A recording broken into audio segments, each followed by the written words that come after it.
Those things, I don't think they're limited. I mean, maybe they're amplified being an entrepreneur, but all the things that you just mentioned are all things that everybody deals with on a day-to-day basis, like the stress of making decisions. And I reached a point where I felt like I knew enough, and more importantly, I had the support system around me to make a positive impact in the industry, which is commercial real estate.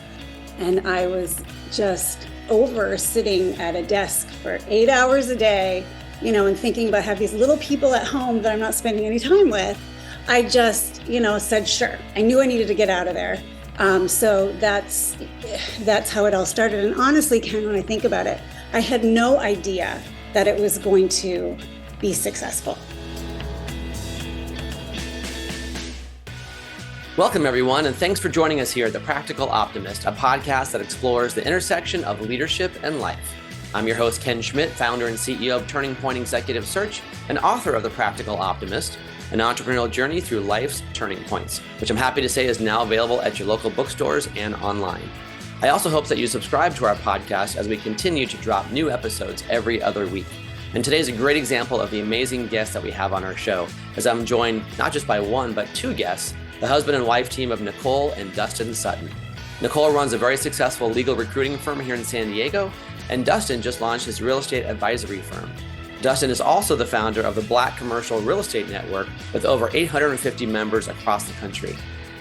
Today's discussion will touch on a number of very provocative topics, including how adversity actually strengthens your relationships, how your attitude and activity drives everything in life, what it means to live your life as a plus, and how you can avoid those low energy vibes. So get ready to be inspired as Nicole and Dustin Sutton share their thoughts on the intersection of leadership and life.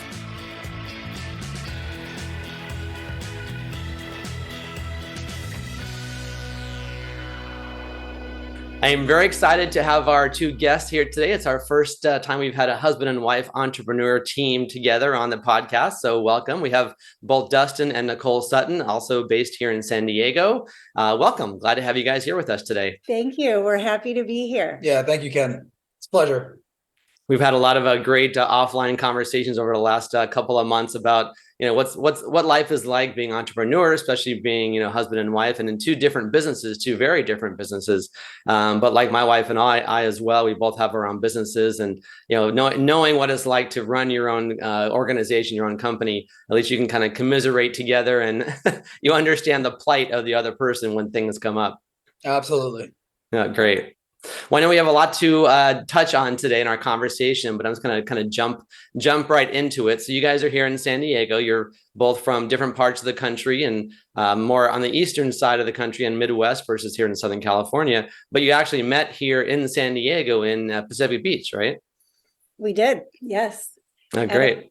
Very classy bar in PB called the West End.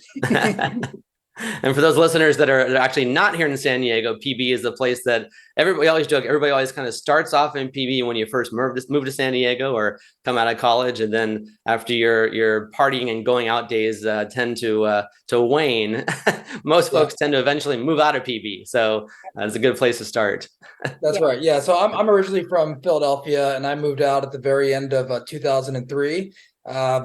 I moved out just because I visited and I loved it out here. I wasn't sure what I was going to do for a career. But when I visited here, I knew it was somewhere that if I was going to figure it out, I'd want to figure it out here by the beach in the nice weather. So that was really what prompted me to move out. And that was late 2003. Yeah. Yeah. And I grew up in Minneapolis. And moved here in 2000. My mom and my brother had moved out before that. And so when I graduated school, it was kind of like, go to Southern California, stay in Minnesota. It was kind of, not a tough choice. So I came out here and have been here ever since. Kind of follow that Southern California dream, right? Yeah, exactly. It's always fun when I talk to folks that are from the East Coast or the Midwest as well, and they always talk about how there's always that goal at some point to at least visit or spend a good amount of time in Southern California. And it works out great for some people. And some folks come out here and they realize it's such a different lifestyle. It's a different way of living, of doing business, and it's not for everybody. So some folks go back. Most folks stay, but some go back. It's just a good place to be. Well, Yeah. absolutely. I think I'd say that's absolutely correct. And one of the things when I first moved out here, there were several other people that I went to college with that moved out around the same time. So I did have some people that, and some of them are still here, but at one point there were, almost a dozen of us that went to school at the University of Delaware where I went. And we had a good time, but it was really hard to find a foothold here and figure out what I wanted to do with my career. And just to be completely candid, I struggled for years to find it. Sure. And that's one of the things I'm so happy that we're having this conversation, because I think sometimes when people see where you're at as an entrepreneur, and you get highlighted for certain things, but they don't see the steps that it took to get you to a certain place. And I think having these type of conversations where you can really paint the picture of what it's really like to find your way in this world, not just in career, but in life, I think it's very valuable. Yeah, it's not always a kind of storybook fairy tale. There's the ups and downs, and nobody's career, especially, but personal life too, is a straight shot up. It's always very jagged and up and down. And there's good years and there's rough years. And like you said earlier, very, very well put. It takes some time to find your foothold. It just does. Yeah. And, sometimes seeing other people, like, it felt to me like other people already had it figured out. I was like, wait, what is going on? Like, why does this seem to be easier for other people? Even though now I know it's not, but at the time, seeing other people's success and trying to find ways that what I need to do, what I had the authority and accountability to do in my own life, what I had control over to make the appropriate steps to be not only successful in my professional life, but also my personal life, how I relate to other people and the community and your family and your friends. So, it's all intertwined. It's all a learning process. Yeah, that's really true. That's really true. Well, I know, Dustin, obviously you've been kind of an entrepreneur in terms of technically having your own business for a shorter amount of time. Nicole, you started your company with your business partner back in 2015. So Nicole, do you want to talk a little bit about your organization? I know you and I actually met because we were both volunteering through Junior Achievement, which is great. It's funny, we had never crossed paths before. I know. That we're both in the recruiting world, but do you want to talk to us about Nexus Search Group? Sure. So it's a legal recruiting firm, and I had been doing really legal recruiting since 2004, and in 2015, Katie, as I've told you before, kind of propositioned me and another person who was working at the same company, and said, "Hey, let's go do this on our own."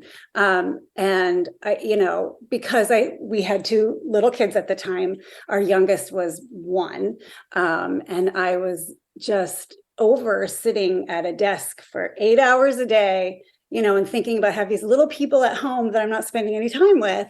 I just, said, sure. I knew I needed to get out of there.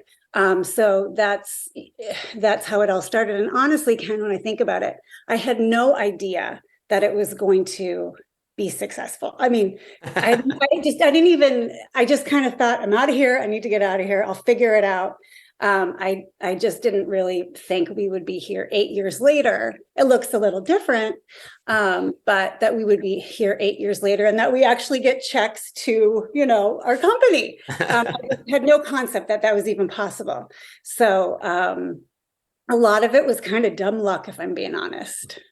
Yeah, but even dumb luck is all about, being open to the opportunity, right? I mean, there's dumb luck that comes everybody's way, and good luck that comes everybody's way also. But it's a matter of, are you aware of it? Are you open to it? Do you at least consider it and pursue it or not? So I don't think dumb luck is a bad thing.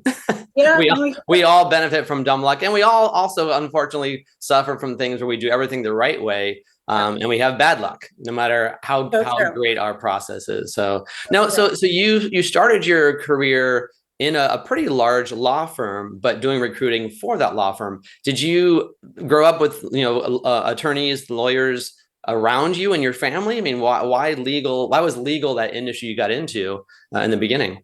I don't know. I think, again, I kind of stumbled into it. I was doing some other, temp recruiting is really kind of how I started in construction. And then, just kind of snowballed to more and more professional, and, higher fees and more income potential. So it just kind of evolved, I guess, into that. But no, I never really had any interest in law. My parents weren't attorneys. It just kind of happened the way it happened. But Sure. I have to say, it's really quite interesting. I've learned so much. And every day is different. And, you have a client who's looking for something in a practice area you know nothing about.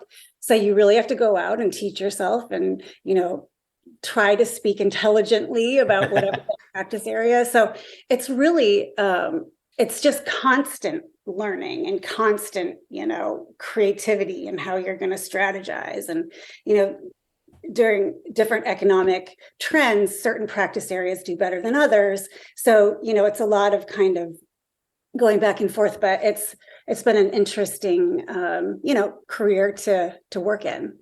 Sure.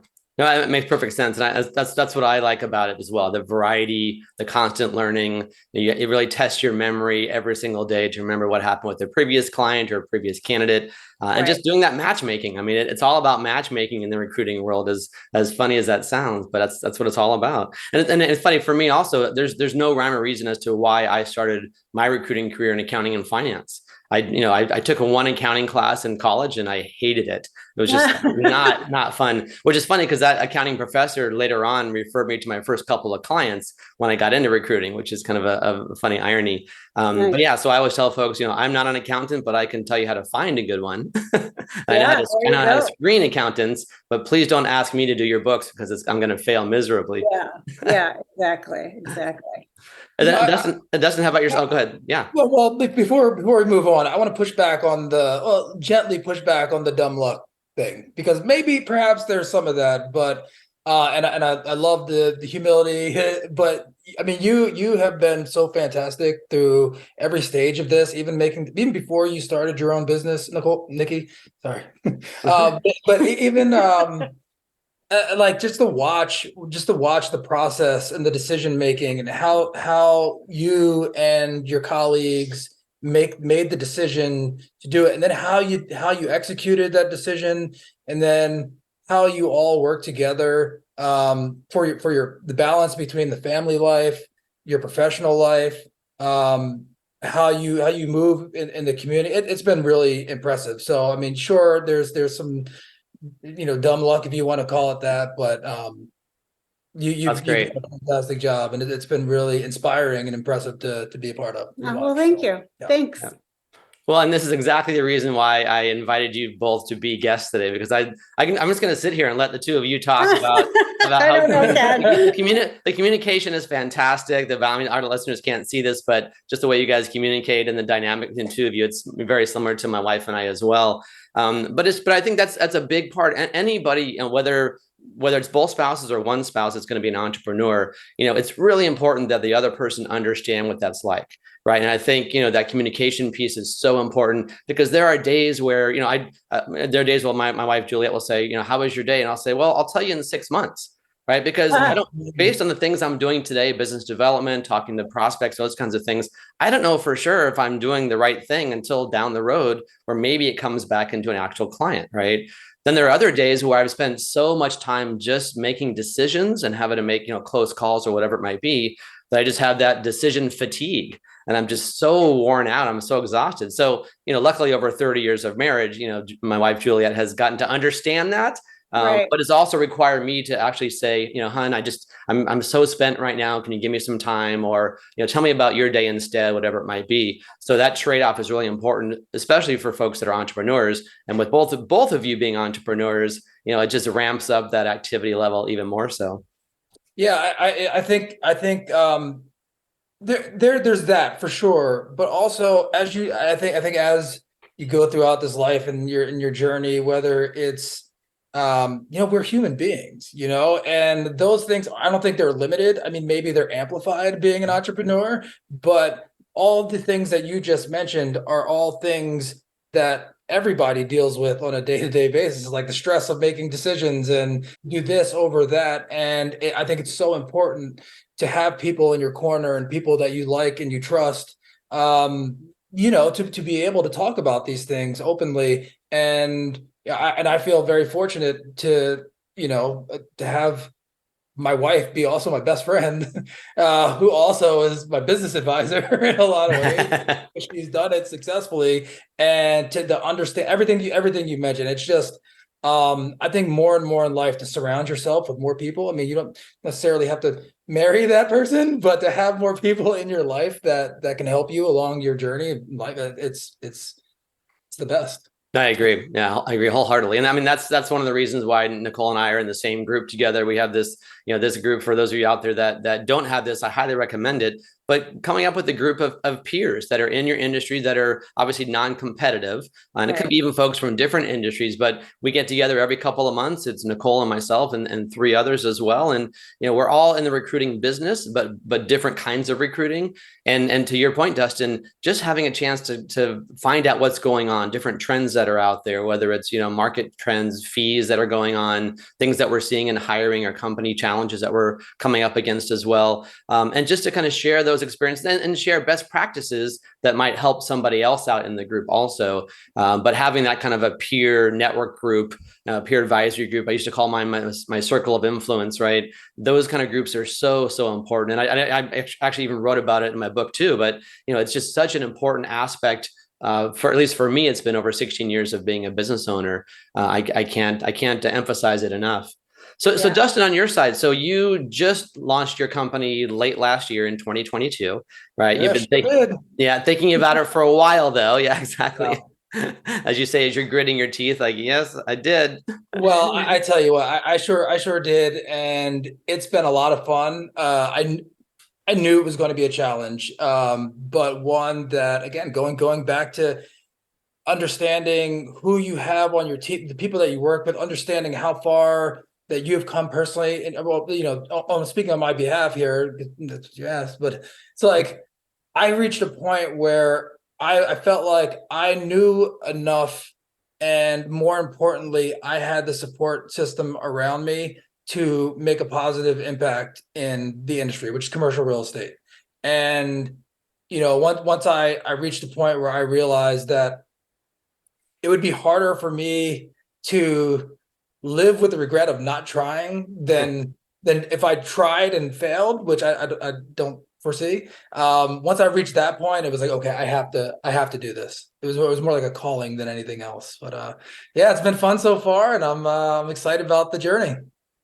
And was there any, I'm sure there was a lot of thought in your mind about the timing of it, right? I mean, as we're talking now in early 2023, commercial real estate, it depends on what part of the country you're in. Obviously, there's not a lot of extra supply coming online in certain parts of San Diego, especially. But at the same time, we have the trend of more people working from home, right? And so you've got kind of those two things balancing each other out. So I'm curious about how the timing of you launching your business has been in your mind, kind of a headwind or a tailwind. Yeah, well, it's been a little bit of both, and that's the thing about storms. The wind's blowing in a lot of different ways. So I think one of the things that I feel like is a bit of an advantage for me is that the way I made my way in and through the industry has been on the operational side. So I started in leasing, then I got into property management, and then portfolio management, then asset management. So when you talk about how the sausage is made, like that's the way I like finding value in the assets that already exist, and being able to read the lease documents and the governing documents, and how the tenant mix fits, how you build the community, and how you find value in the actual documents and what you already have. So that's one thing that I saw this as a very, actually opportunistic time, because when people they can't just find deals out there, or the value just isn't increasing by itself, just because by being there. It's like, how do you find value in what you already have? And all of the experience that I had lends perfectly to that. So being able to help people find more in what's already in the hand. So yeah. I love it. That's great. And like you said, having looked at so many different deals over the last number of years, you've seen it from both sides of the table, so to speak, kind of both perspectives, and you understand that as well. And being in the advisory services business, right? People want to know that you have that expertise, that you understand kind of all angles and all perspectives of whatever the deal is that you happen to be working on. So I think having that is fantastic. And so you're on your own now. And I know, Nicole, you have a business partner, Katie, that you mentioned before. So I'm curious, from your perspective, I guess maybe from both of you, but if you want to start, Nicole, how do you and Katie kind of divide up activities? How do you decide who's doing what?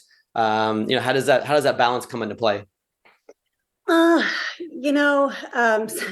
Sometimes it's really structured and sometimes it's, fly by the seat of our pants. It kind of just depends. But I would say generally, she's kind of acts more as the CFO, operational, handles all kind of our finances and things like that. Whereas I'm probably more strategy, client focused. And then, we do at this point anyway, we really do the recruiting together. And then we have an assistant who helps us with all of that. But generally I would say it's kind of more, she's probably operational, runs the business, that kind of a thing. And then my role would probably be the ideas and the strategy. But it changes, Ken. You know how it is. Day to day, we have to kind of figure out, okay, this is where our focus needs to be. We need to do this.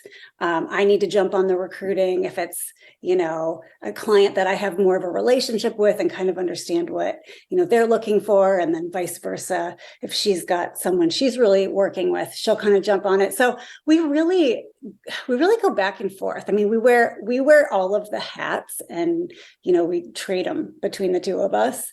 And then, she also has children, and hers are a bit younger than mine. So there's, there's stuff that comes up with that. And so we help each other get through that as well.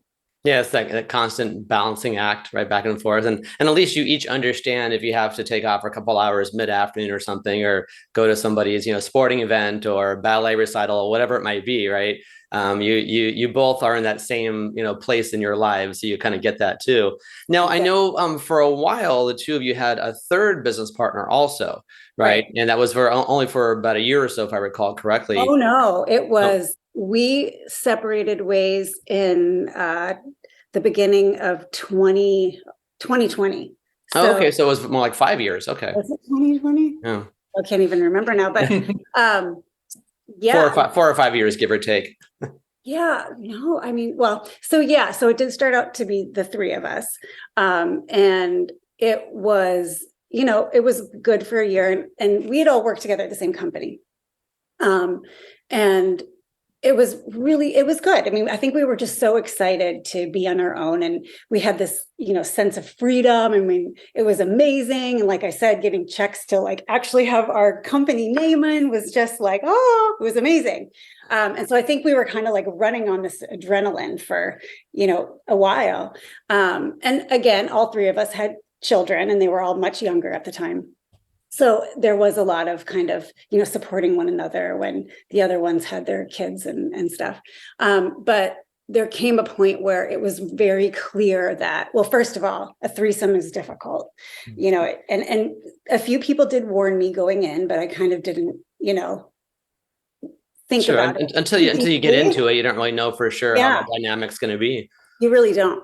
But it became clear eventually that we had different ideas of how much time and, financial investment we wanted to put into the company. And just, different signals kind of gave us that idea that, things were different. So we should have acted on this a lot earlier than we did. Unfortunately, we didn't, because we were, making money. And, when you're making money, it's very hard to have serious conversations. And then also when you're making money, it kind of smooths over some of the issues as well, right? Totally. How bad can it be? Because money's coming in. Yeah. Right. You kind of forget. And, then you kind of just go back to like the business part of it. But I mean, there was this resentment building, and you could feel it. It was, we kind of talk about this like low energy, high energy vibes, and it was a low energy vibe, and it was just kind of pervasive, and it was there, and we let it go on way too long, and it affected our business, and it affected what we wanted out of it. It affected our strategy. It affected just all of us, I think, personally, because there was just so much negativity. So then, I mean, right after COVID all hit, it was kind of like, all right, we got to look ourselves in the mirror here. The world's ending. Let's go separate ways. And it worked out fine in the end. Yeah. But it was really hard to get to that point, to have that conversation. I'm sure. So I'm curious, was it like an intervention? I mean, how did you decide to finally sit down and have the discussion? Kind of. All right, yeah. we just have to do this. It's not going to be pleasant. I mean, I think I was just so ready to throw the towel in. Again, like the world's ending, you're locked in your home with your kids, like they're doing this school online, everyone's crying. I'm trying to help my third grade. I mean, it was even a lot of adults were crying too. So yes. Yeah, I think I was too. And I think I just, at that point, I was like, I'm done. I'm throwing my towel in. I'm just, if I don't need to be part of this company anymore, then fine, I'll figure something out. And Katie was like, no, hold on. Okay, we got to do this. So that's kind of where it got to that point. Well, that's a good point you bring up as well. And that's, a big part and kind of theme for obviously these discussions in this podcast is, you can't separate out the professional you from the personal you. And you said a few minutes ago that all the stress and all the angst around that and the low energy was starting to affect your personal life. How can it not?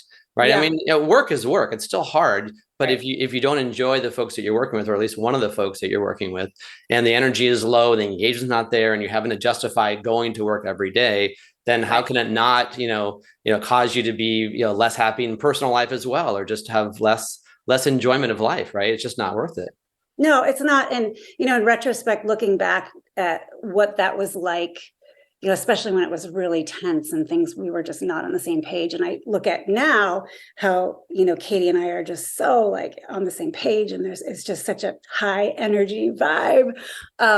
There's so much more, creativity, and there's so much more, like strategy sessions, and there's so much more excitement and, fun, and it makes you feel like the sky's the limit, when you have that energy. And when you don't have that energy, you can't see beyond the negativity. So that was a huge lesson for me that I think I have actually brought into, our personal life, like our family, that if there's something negative going on and you're really in tune to it, you got to address it, even though it's really hard for me to do that, because you're just going to get stuck there, and you can't be into the good times and the good feelings. So that was a huge lesson, a hard one, but it was a good one. That's a great one. Yeah. I would like to add to that, and being able to have those difficult conversations is that much easier when the person that's receiving the information or involved in the information, that you're on the same team, right? So like, if there is something that's bothering you or something that's going on, the conversation doesn't have to be combative, right? Like you can come to like, hey, this is something, but I know you want me to succeed. You know that I want you to succeed. So let's come together and talk about this and look at it from each other's perspective, but really we're looking at it from our collective perspective. That makes sense. And ultimately it was the best thing for her too. Mm-hmm. And she wasn't happy either. So, you're right. I mean, I think there was a commonality here, because it wasn't working for any of us. It wasn't just like, oh, you're bad, you're out. It was, this isn't working. Like,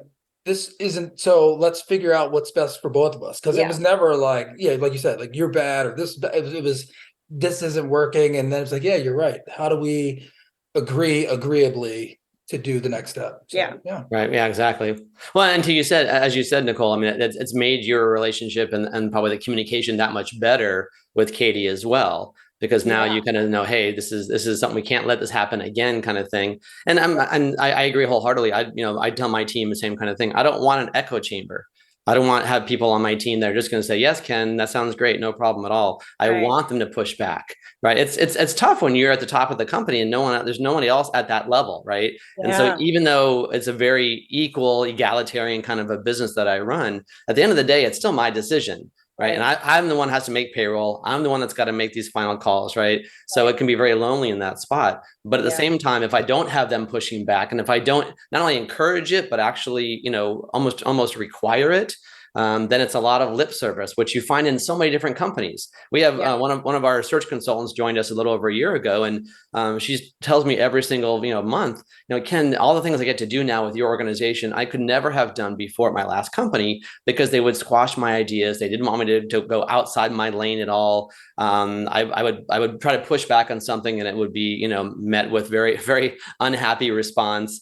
And just the fact that we actually turn business down sometimes if it's not good business for our particular organization and the kind of client we want to work with. So if you don't model that for the team also, then they're certainly not going to feel comfortable enough to do that pushback and challenge you. Yeah, that's so cool. I totally agree with you on that. And it makes you a better leader. If you're in tune to what's happening in your company, and what makes people happy and what makes people feel like they're a part of it. I've always thought, when I was working for other companies, I always, had this maybe desire to be a part of what the bigger picture was. Why are we doing this? Why is this important? And I think that, and thinking about that now, if we have people that join our team, how important it is to say, this is the why. This is why we're doing this, because it's part of a bigger picture. It's moving it this way. And I think that's really important to involve everybody in that, And now a short word from our sponsor. If you're a baseball fan like me, you're thrilled that the season is finally back in full swing, and you know how incredibly important it is to field the best team. And not just a team of pitchers, outfielders, or catchers, you need a well-rounded, multifaceted team with a stellar work ethic and strong skills both technically and culturally to truly drive results across your organization. Now, most companies don't have the resources of a Major League Baseball team, nor do they have a team of scouts that spend all day, every day, just recruiting new players. That's where Turning Point Executive Search comes in. With over 100 years of combined experience, our team of talent scouts knows where to go and how to attract MVP caliber candidates for every industry and company size across the US. Plain and simple, our placements make a huge impact. So let us help you build a world-class team. And now, back to our conversation. Well, and to that point, I want to get into Dustin talking about kind of what your vision is for your business going forward as far as growing too. But before we do that, one of the things I always talk about with all of our guests is, the practical optimist is the phrase that I use to describe myself, right? That's why I use that title for the book and the podcast. And we've gotten a little bit of flavor, I think, already in hearing both of you talk about your businesses. But I'm curious about what phrase and or few words you might use to describe your own kind of philosophies in business or life. Let me break this out into two. One, I would say earlier in my career, one of my colleagues said to me when I was doing outside sales and I was really struggling with how to deal with the rejection, and he said to me, I said, how do you deal with it? He said, attitude and activity. That's all you can control, your attitude and your activity. As long as you don't let anybody else negatively impact what you do and how you do it, then everything else will work out. And I remember at the time thinking, like trying to find something, well, not this, trying to be devil's advocate. And I thought about it and he was right. And I still think about it to this day. And it's been almost 20, a couple decades since he told me that. And it still rings true. As long as you stay positive and you work hard, good things happen. So I'd say that'd be the first one that really stands out. And another is how I approach most situations. Probably I try to focus, all situations like this is, I go into things and I say, I want to, in this situation, I want to learn, I want to grow, and I want to add value. And I feel like if you take that, and I think that's kind of in line with with the beginner's mindset or growth mindset. I think that's really in line with those principles. But if you go into a situation, whether it be a job or even working in your community or just anything, like just try to learn, try to be a sponge, try to grow, push your limits, and wherever you are, try to add value, try to be a plus, right? So yeah, I'd say that's it for me. That's great. No, I love that. Exactly. It's good. And I like how you phrased it, where you kind of go into every situation with that kind of leading the way, right? Trying to figure out, how can I learn and grow from this particular scenario, whether it's a good one or a bad one. It's going to be some kind of interaction with somebody. And so what can you take away from that, which I love. And your point about, focusing on what you can control. You can control your attitude and you can control your activity. You can't control people around you. You can't control their attitudes or what work they're going to be doing, right?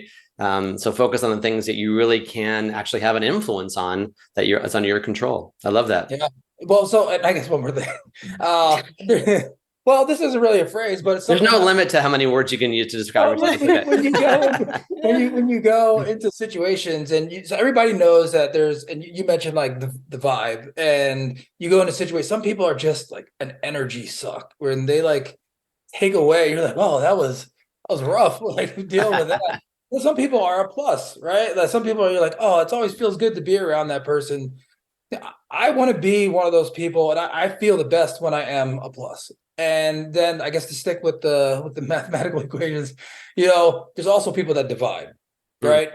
Yeah, and that's great. There are certain situations where you can multiply, right? So I try to go into situations to be a plus, and there's certain things that I found that you can do where you can make a huge impact. And I say not just professionally, but even in the community and volunteering and doing things where your efforts can actually multiply. So, yeah. Okay. I love that. That's my most enjoyable math equation I've ever heard in my life.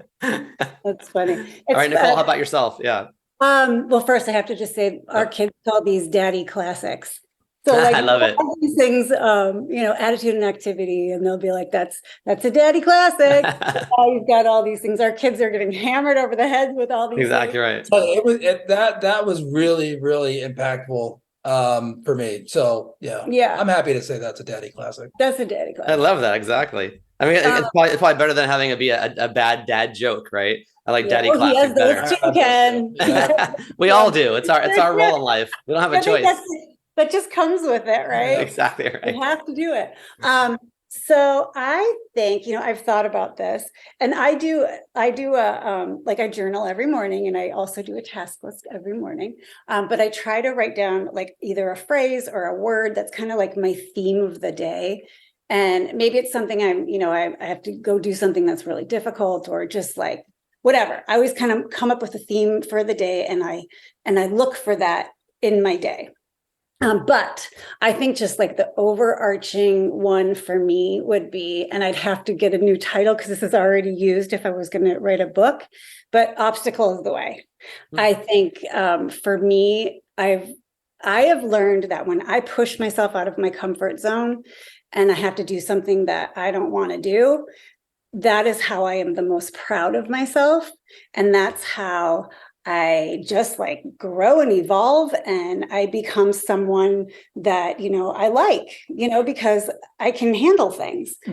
So there's been, life is tough, and tough things happen, and sometimes you don't want to deal with it. But I think ultimately that is the big thing I've learned through the years, and just becoming, an older adult, is that when you do have that tough stuff, you actually come out on the other side just better. So that's a great point. I like it.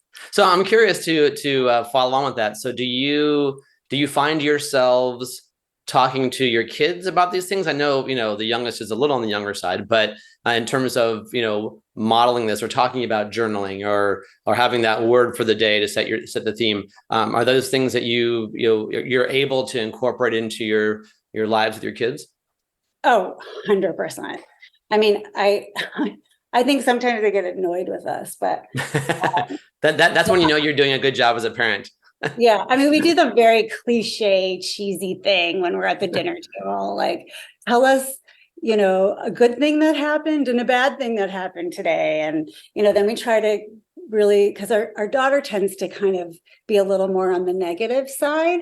And so we try to get her to, tell us something good and tell us something positive. And so we do that. And but also I would say just tell us something, because if you say how was today, they're fine, and so you have to actually pull information, and then I feel we have a really good relationship with our kids. I'm so proud of them, like who they are, and as people, and I think not necessarily is it only like us, saying like, oh, this is what we do. They're around it. They see it. Yeah. They experience it, and they see what we do. And sometimes it's not necessarily leading like, this is what you do, this is how you do it. They are just around it. And I think that plays a big part. I think it's so cool when you can hear one of them say something that was so clear. I can't remember what the example was, but it just happened. I know. I said something to our son, Charlie, I have to go down and change the laundry or something. And he's like, you don't have to, mommy, you get to. And I was like, wow. Yeah. I love that. Throwing it back at you. Yeah, but it was like, at least it's sinking in, right? They're hearing it. Sinking in. I mean, maybe the laundry isn't the best example, but yes, they listen to us. I mean, they really do. And so that is like the coolest thing, I think. I love that. That's great. Yeah, the same way when our kids also, when I see them write emails, or I see them communicate with their peers or whatever it is, and you think, this person is a really good writer. This person communicates very well. They understand the importance and the power of being a good communicator. Yeah. Those are the things. It's not like we sat down when they were kids and said, okay, you guys are going to learn to write really well for this reason, kind of a thing. But it was just modeling that and seeing the importance of it, and us talking about it. And Juliet, my wife, and I talking about, like you said, the good things that happened today and then the bad things. They knew what happened when I lost my job right before I started Turning Point, and they understood all about that. And we talked about it in an age appropriate way, obviously. Sure. But they understood it, and they saw that it's not just, again, all rainbows and butterflies when you're in the business world. And there needs to be more good than bad. And if there's not, then you probably need to make a change. Right? You should, whether it's with a life partner, whether it's with friends, or with a job, whatever. There needs to be, to your point, Dustin, it needs to be more of a plus relationship, right, than a divide or a negative one. Otherwise, it's not the right fit for you. Yeah. 100%. Yeah. So Dustin, hearing Nicole talk, I'm sure for a while, but also in the last few minutes here, about the challenges with having business partners and the good and the bad of that as well, is the vision for your company that you want to grow it and add employees and maybe bring on a business partner as well? How do you see it expanding over the coming couple of years? Yeah, good question. And yes, I do foresee that, and it is something that I'm actively working towards at this juncture, and even in the preparation and setting up for going out and establishing Sutton Real Estate Advisors.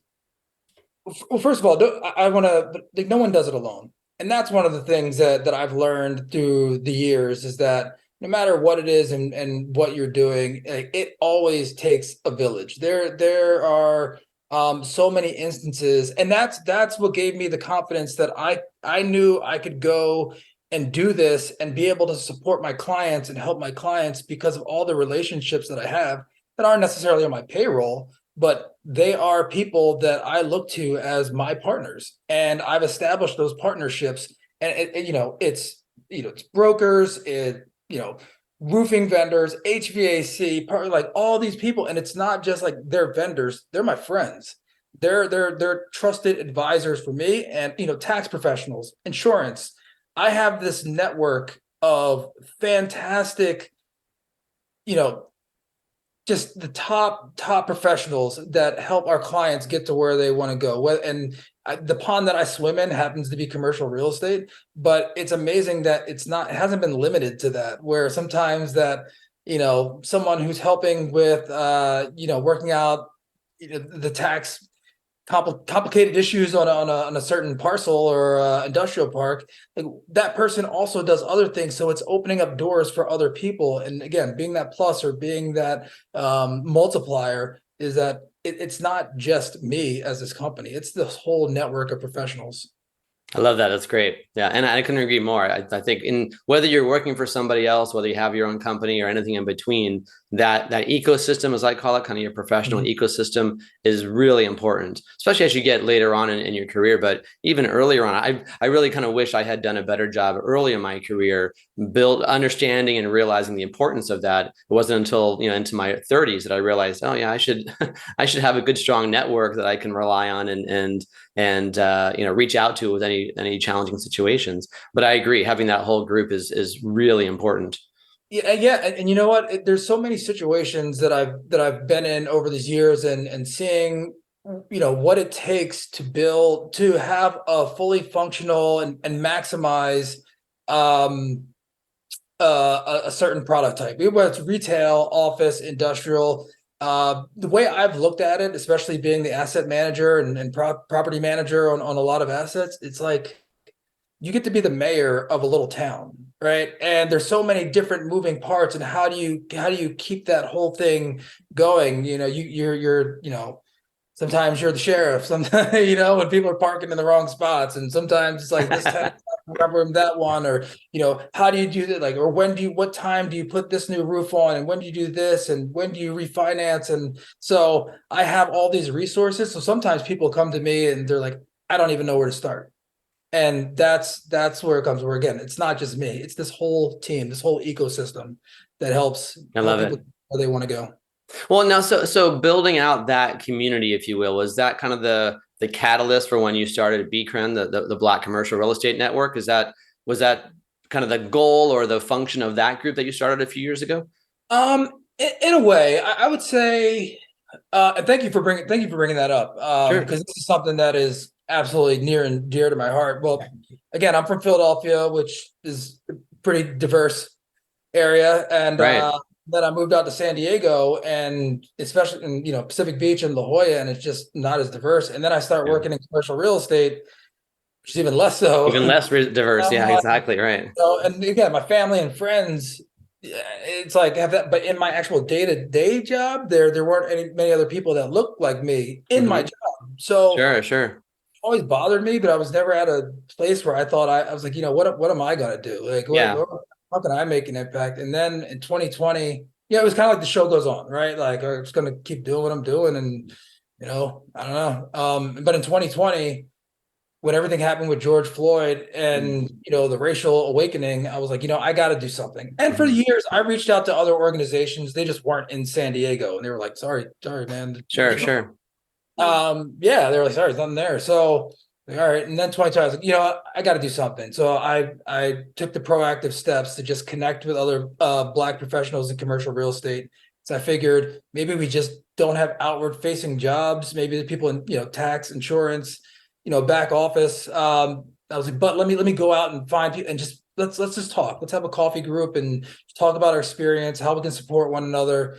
And it started to blossom. Then there was someone like, oh, I know one other person over here, like bring that. And because everything was on Zoom during COVID, people in San Francisco, people in LA, and I think when it really reached a point of the gas started to get thrown on the fires when Dareth Jarvis, my friend who's in Dallas, Texas, he's like, hey, I was thinking about doing the same thing. I have a group of professionals that would love to join. Is this open to outside of Southern California? And I was like, absolutely. Wow. Yeah. And then it really started to grow. And then, New York and DC, Colorado. And so now it's been a little over 2 years, and we have over 850 Black commercial real estate professionals throughout the country and some overseas. It's amazing. Wow. In only a few years' time, went from very, very few, right, to over 800. That's incredible. Yeah, it's amazing. Like it's so good. And here's the thing: it's not just people in mid-career. There's a lot. There's executives, there's very senior level commercial real estate professionals, and then there's people that are just entering their career, trying to find their way. And the fact that it's been so organic and there's so much goodwill and positive intention in the group, it's just one of those things where it just it's amazing. It's hard to put in words like how much this means to me, and I know some of the other members of the group. because again, when you often feel like you're the only one in the room that looks like you, it's hard. Like who gonna talk to you about it? Especially talk to your family, and they're like, Sure. yeah, Right. Exactly. Yeah. they're living that life, and in that situation, it's been fantastic to connect and help people grow. Well, like you said earlier, I mean, life goes on, your business goes on, and a lot of people, 99% of people out there would have said, yeah, when I look around, there's no one else that looks like me. I wish there were more people from my background with my ethnicity, my experience that were in the industry, but they're not here. So, it is what it is. And they would have just gone on with it. But it's folks like you that said, hey, you know what, this I'm not only acknowledging this or noticing this, I'm going to do something about it. Right. And I'm going to reach out and say, and may fall flat. Maybe nobody responds and you're like, all right, well, I tried, but to not even try would probably feel even worse. Right. So the ability for you, or the willingness and the tenacity for you to say, I'm going to try this. Let's reach out. I think there's enough need out there. Let's see what happens. And to just start the dialogue, start the conversation, get that going, and then have it grow into an 850 person organization now a couple of years later is fantastic. Yeah, and I thank you for, again, bringing this up and acknowledging that, because once again, it's near and dear to my heart. I want to share something that happened earlier on that made me like, this is where I need to focus my energy and my attention. I was speaking with a young professional in the network, and after a couple conversations with him, he said something kind of off the cuff. He goes, I'm starting to feel hopeful. He's like, wow, this is amazing. I'm starting to feel hopeful about my future in this career. Oh, wow. He just said it like I think I would have teared up if I was in that discussion. And someone was like, wow, when we got off the call, powerful. I wept. Like sure. I couldn't believe it, because I didn't even realize how often that I felt that way, because you don't see anybody that looks like you at the top of the ladder. You're like, well, how am I going to do that? Right. Sure. Exactly. So to bring somebody in and show them that, no, there are opportunities here, and we're going to help you find your way and get there. It was so motivating and so empowering, and I carry that with me. That's great. Well, I commend you for stepping out of your comfort zone and getting it started, and obviously seeing that kind of an impact that you're already having on whether it's young or older professionals. But that's amazing. I love that. It's a great story. That's awesome. It is. Yeah, and it was just so it was so painful that time. I mean, just so much pain, and there was such a need for connection. Yeah, it really kind of started.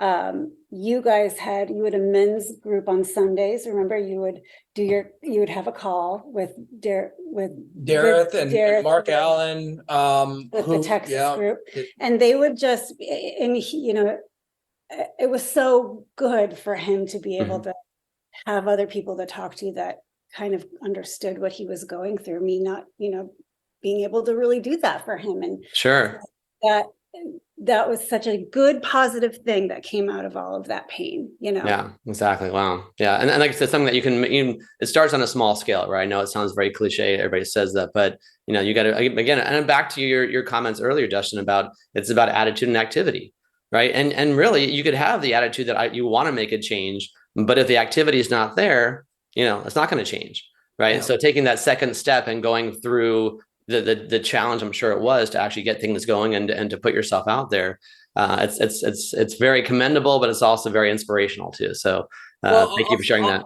I'll say this, and this goes back to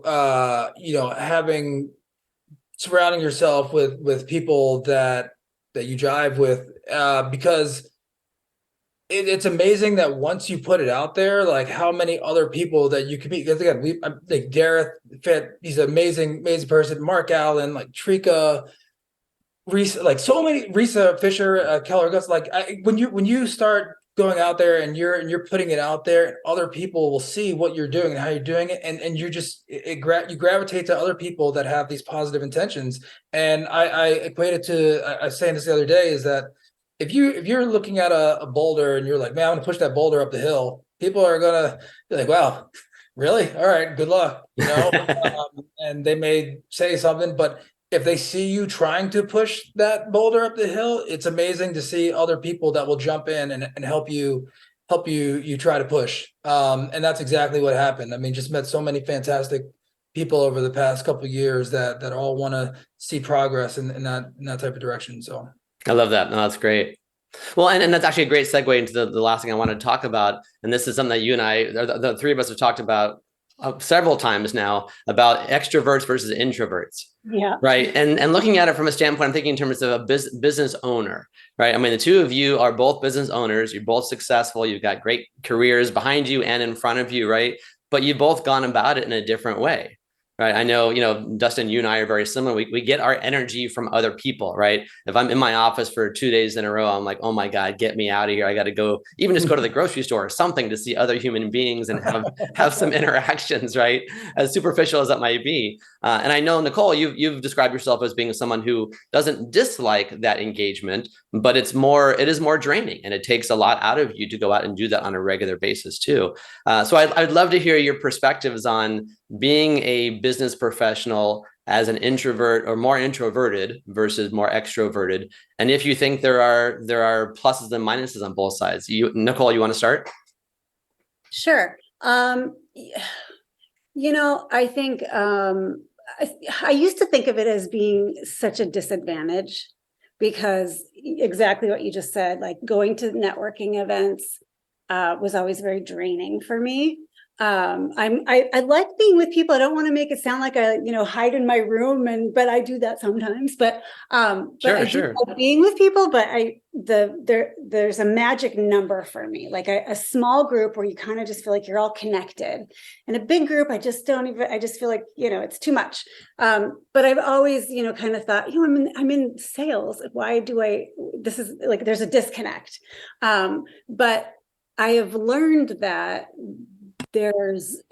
that's not necessarily true, that you can have very meaningful business relationships in a different way.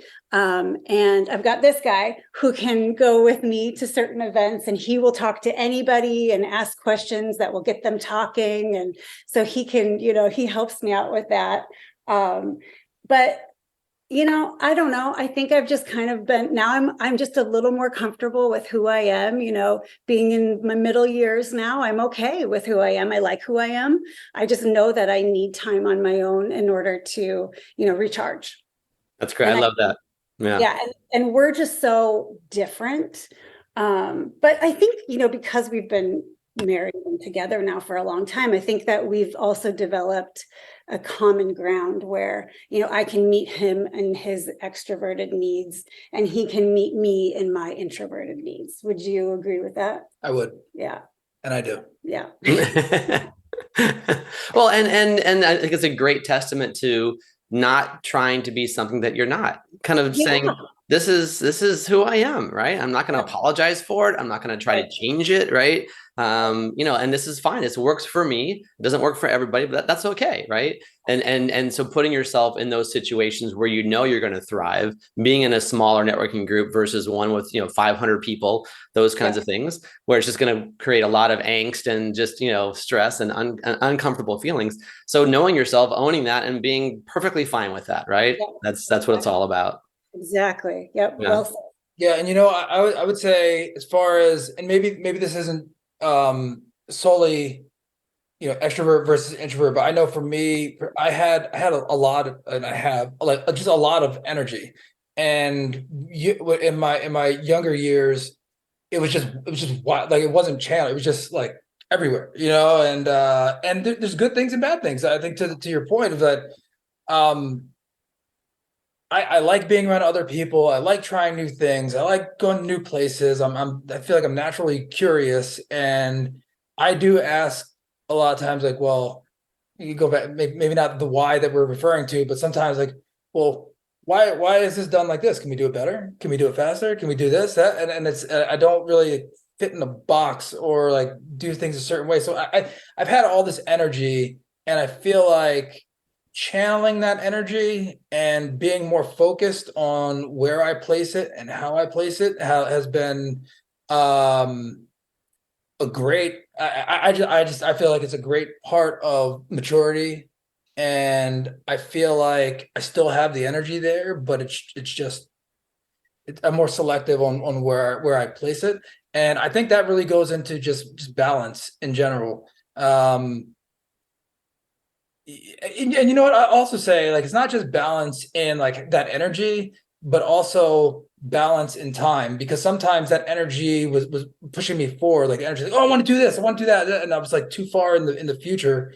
And then also there's something I think most of us deal with, of like dwelling on mistakes that you may have made, or should have zigged when I zagged, but being more present and using that energy and that mental focus in the present time. So again, it's not just balance and where you put your time and effort, but really where you put your attention and what you're doing. So yeah, I agree, definitely. And I think there's a lot to be said for, knowing yourself now, but it takes time to know yourself. I mean, I certainly could not be doing what I'm doing today, or even being as transparent and vulnerable today as I was in my early 20s. Back then, I wasn't mature enough. I didn't have enough life experience. I didn't know. I mean, to your point, Dustin, I didn't know that it was important to find some place to channel that energy, right? Because I was very, very similar. And my team always jokes I have that that shiny object syndrome. We're like, hey, let's try this. Hey, let's try that. I'm like, okay, let's settle down and just try one thing